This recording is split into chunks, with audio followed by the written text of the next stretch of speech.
قوم عاد حضرت نوح کے بعد آنے والی ایک قدیم اور نہایت طاقتور قوم تھی۔ وہ فخر سے کہتے تھے کہ ہم سے زیادہ شان و شوکت والا کون ہے، ہم ہی زمین کے وارث ہیں اور ہمیشہ رہیں گے۔ وہ اپنی طاقت کے غرور میں خود کو خدا سمجھنے لگے تھے۔ پہاڑوں کو تراش کر شاندار محلات بناتے اور کہتے، دیکھو کیا کوئی ان کو گرا سکتا ہے۔ یہ لوگ حضرت نوح کی نسل سے تھے۔ اللہ نے انہیں بے پناہ جسمانی طاقت، خوبصورتی، وسائل اور خوشحالی عطا کی تھی، لیکن غرور نے انہیں اندھا کر دیا۔ وہ کہتے تھے، ہماری خوشحالی ہم سے کون چھین سکتا ہے۔ ان کے شہر پہاڑوں کے دامن میں تھے اور وہ اپنی قوت پر ناز کرتے تھے۔ یہ قوم موجودہ یمن اور عمان کے درمیان احقاف کے علاقے میں آباد تھی۔ احقاف کے معنی ہیں ریت کے بڑے بڑے ٹیلے۔ یہ علاقہ سرسبز تھا، چشمے بہتے تھے، زمین زرخیز تھی، باغات، پھل، نہریں، سب کچھ تھا۔ وہ کہتے تھے کہ کیا کوئی ہے جو ہمیں تباہ کر سکے۔ ان کا شہر اونچے ستونوں والا شہر کہلاتا تھا۔ قوم عاد انجینئرنگ اور تعمیرات میں کمال رکھتے تھے۔ ان کی عمارتیں آسمان سے باتیں کرتی محسوس ہوتے، لیکن ان کا غرور ان کی بربادی کا سبب بن گیا۔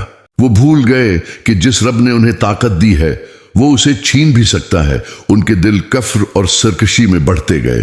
اللہ نے انہی کے پاس ہود علیہ السلام کو بھیجا۔ وہ نہایت سنجیدہ اور صابر نبی تھے۔ انہوں نے کہا، اے میری قوم، اللہ کی عبادت کرو، اس کے سوا تمہارا کوئی معبود نہیں۔ مگر قوم عاد نے جواب دیا کہ کیا تو ہمیں ہمارے باپ دادا کے معبود چھوڑنے کے لیے آیا ہے؟ ہم تیری بات نہ مانیں گے۔ کچھ لوگوں نے مذاق اڑایا اور کہا کہ تو ہمیں اس خدا سے ڈراتا ہے جو نظر بھی نہیں آتا۔ ہم کسی سے نہیں ڈرتے، اگر تو نے پھر ہمارے بتوں کے خلاف بات کی تو ہم تجھے قتل کر دیں گے۔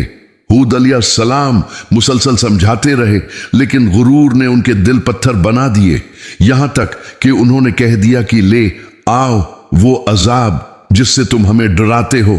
پھر عذاب کی اولین نشانی ظاہر ہوئی، بارشیں رک گئیں، زمین خشک ہونے لگی، چشمے سوکھ گئے، ریت پھیل گئی، درخت مرجھا گئے۔ 3 سال تک بارش کا ایک قطرہ نہ گرا۔ عورتیں بچوں کو لے کر آسمان کی طرف دیکھتے، لیکن وہاں صرف دھول تھی۔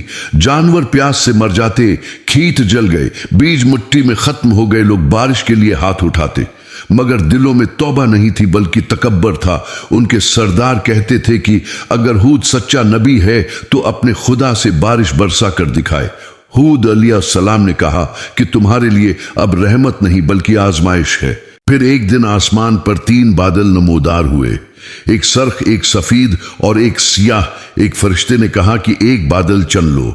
سرداروں نے سیاہ بادل چن لیا اور کہا کہ اس میں بارش ہے، لیکن یہی ان کی ہلاکت کا باعث تھا۔ بادل وادی کی طرف بڑھا، لوگ خوش ہوئے، لیکن اچانک بادل کی گرج کڑک خوفناک ہو گئی۔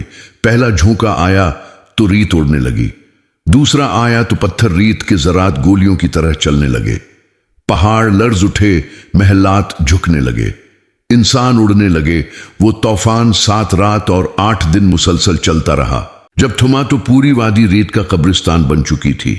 محلات مٹی میں دب گئے، باغات ریت کے نیچے چھپ گئے۔ طاقتور قوم آج صفحہ ہستی سے مٹ چکی تھی۔ پھر یمان لانے والے ایک ایک پہاڑ سے نکلے، اللہ نے انہیں محفوظ رکھا۔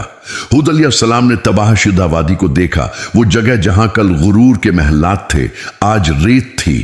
انہوں نے اللہ کے حضور دعا کی کہ اے رب، ہمیں سیدھے راستے پر قائم رکھ، ہمیں تکبر سے بچا۔